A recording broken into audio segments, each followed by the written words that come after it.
During the 1980 presidential campaign, a joke made the rounds in the Reagan camp.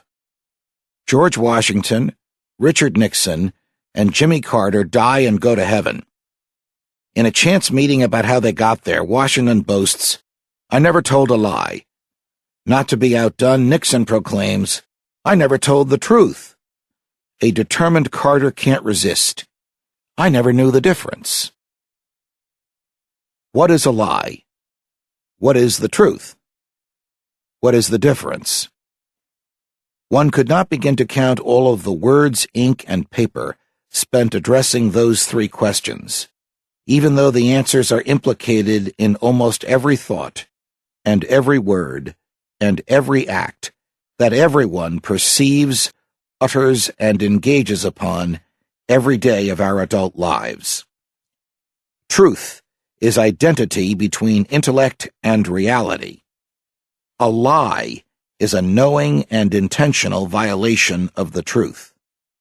The difference between the two often depends on whether one is in the governing class or the governed class.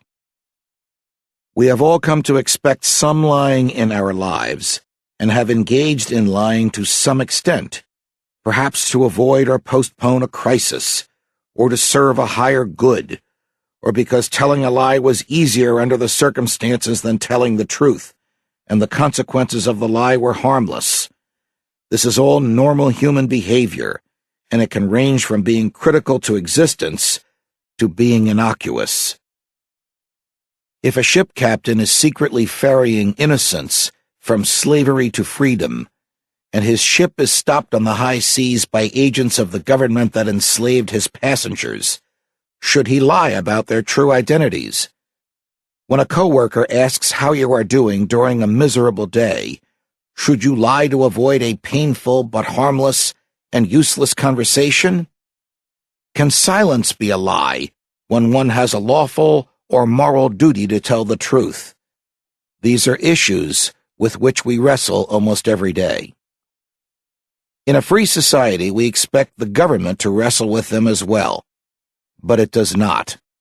It is not concerned with the truth.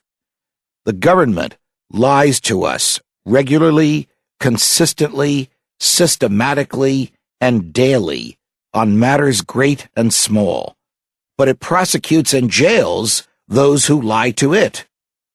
For example, a male drug dealer with a heavy foreign accent and minimal understanding of English stupidly tells an FBI agent that his name is Nancy Reagan, and he is arrested, prosecuted, and jailed for lying to the government. Another FBI agent tells the cultural guru Martha Stewart, in an informal conversation in the presence of others, that she is not the target of a federal criminal probe, and she replies that she did not sell a certain stock on a certain day. They both lied, but she went to jail, and the FBI agent kept his job. What is it about the government and its agents and employees that they can lie to us with impunity, but we risk being sent to jail if we lie to them? Throughout this book, I will suggest answers to these and similar questions. As I do so, you'll see a chip on my shoulder. I am angry that we allow the government to lie to us, that we expect it to do so, and even take comfort in the illusions created thereby. When I told friends about the title of this book, I frequently joked that it would be 4,000 pages in length. Most laughed, but none doubted that there have been enough government lies to consume that many printed pages.